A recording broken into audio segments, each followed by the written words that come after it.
सबसे आखिर में मेरा महबूब आएगा, उसका नाम ज़मीन पे मोहम्मद होगा, आसमानों में अहमद होगा। उसे एक उम्मत अता करूँगा और उसको माह शाबान अता करूँगा, और माह शाबान में उनको एक रात लैलतुल बरात अता करूँगा, जो उस रात में पूरी रात इबादत करेंगे, इससे ज़्यादा सवाब उनको अता करूँगा। ये सदियों में जो सवाब कमा रहा है उससे ज़्यादा सवाब उनको दूंगा जो शब बरात में इबादत करें। कितने खुश नसीब हो। लेकिन अभी से प्लान सेट होगा बहुत सारे लोगों का कि रात में करना क्या है। कुछ लोगों ने वो नहा धो के सुरमा इत्र लगा कर कपड़े पहन के बाइक लेकर के घूमना ही होगा बस। कुछ लोगों ने पैदल घूमना होगा, कुछ कब्रिस्तान जाएंगे फिर वापस घूमते फिरते आएंगे और आकर के सो जाएंगे, फजर भी नहीं पड़ेगी, है ना, यही होगा।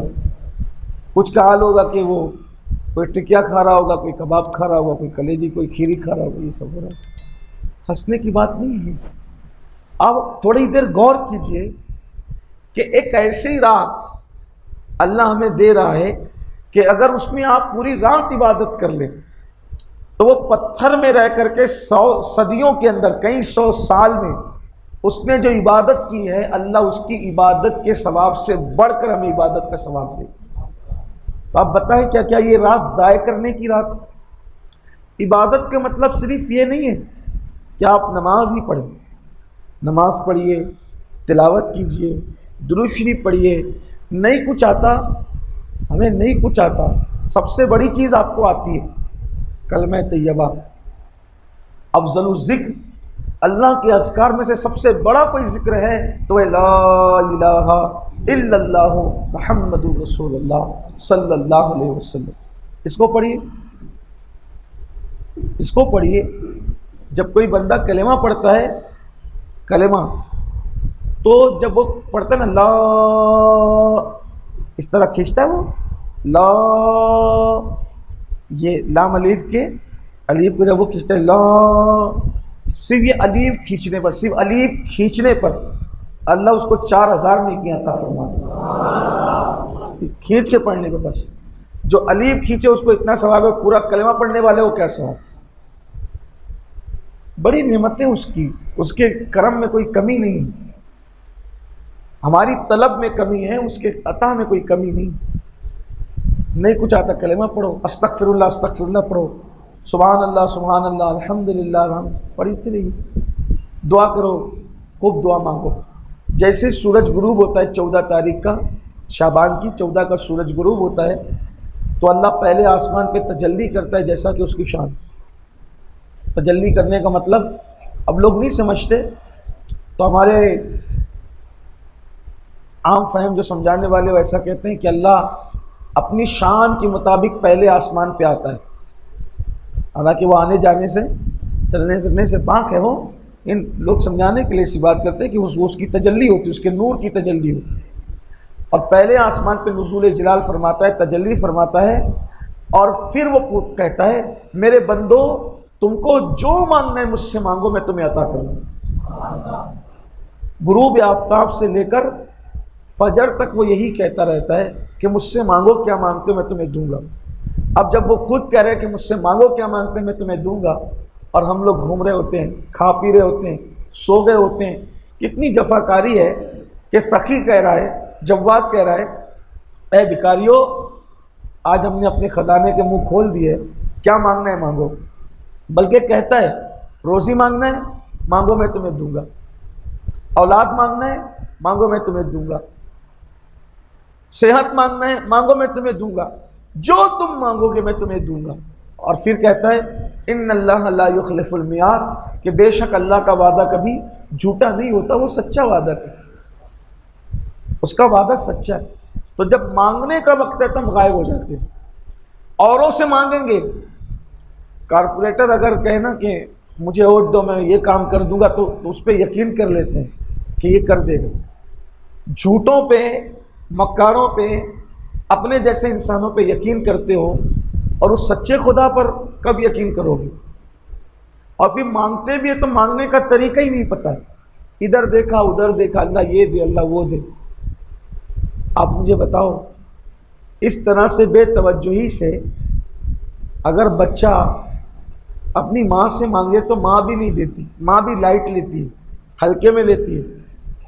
बच्चा अगर माँ को बोले ना उधर देख के कि अम्मी मुझे गाड़ी दिला दो, अम्मी मुझे स्कूल का बस्ता दिला दो, तो माँ भी हल्के में ले। जब तक के बच्चा खेलता होता है। मैं आज आपको एक मांगने का तरीका जो हमारे बुजुर्गों ने बताया है वो आपको बताऊं, आपको समझ में आएगी मेरी बात। जब तक बच्चा खेलता होता है, माँ कहती है कि चलो अभी मुन्ना खेल रहा है, कपड़े धुल लूं, अभी चाय बना लूं, शौहर के लिए खाना तैयार कर लूं, है ना। फिर वो थोड़ा सा आए टाए करके रोता है, तो भी सोचती है कि चलो ज़रा जल्दी जल्दी मसाला पीस लूं।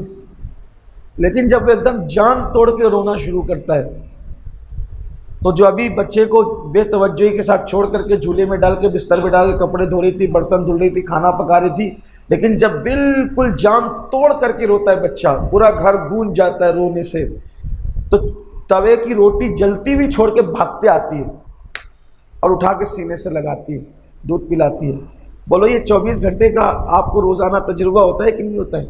जिनके घर में बच्चे हैं उनको ये तजुर्बा है कि जब बच्चा जान तोड़ कर रोता है तो माँ दौड़ कर आती है, वो रोटी जली तो जली, पत्थर के ऊपर कपड़े पड़े तो पड़े, वॉशिंग मशीन के अंदर कपड़े पड़े तो पड़े, जो नुकसान होता है होता रहे। बिल्ली दूध पी रही है तो पीती रहे, मसाले में कुत्ता मुंह डाले तो डालता रहे। बच्चे ने जब जान तोड़ के रोया, माँ भागते हुए आई और सीने से लगाया। तो पता चला माँ का सीना मिलता कब है? जब तक के बच्चा गिड़गिड़ाता नहीं है। अरे नादान, जब तक बच्चा न गिड़गिड़ाए उसको माँ का दूध नसीब नहीं होता, तो जब तक बंदा न गिड़गिड़ाए उसको अल्लाह की रहमत कैसे नसीब हो सकती? अगर अल्लाह से कुछ लेना है और गिड़गिड़ाओ और जम के गिड़गिड़ाओ, रोने जैसी, रोना नहीं आता तो रोने जैसी सूरत बन। जिनको अल्लाह की मोहब्बत में रोना आता है वो खुश नसीब है, और जिनको अल्लाह की मोहब्बत में रोना नहीं आता फिर उनको अपनी किस्मत पे रोना चाहिए कि कहीं अल्लाह ने मेरा ईमान तो नहीं छीन लिया। सच कहना, फिल्मों के अंदर हीरो हीरोइन की जुदाई के मनाजिर देख के लोग रोते हैं, क्या कभी अल्लाह के लिए भी रोते? मोटे मोटे आंसू बहे कभी? फिल्में देखकर रोए, गजल सुन के रोए, गाना सुन के रोए,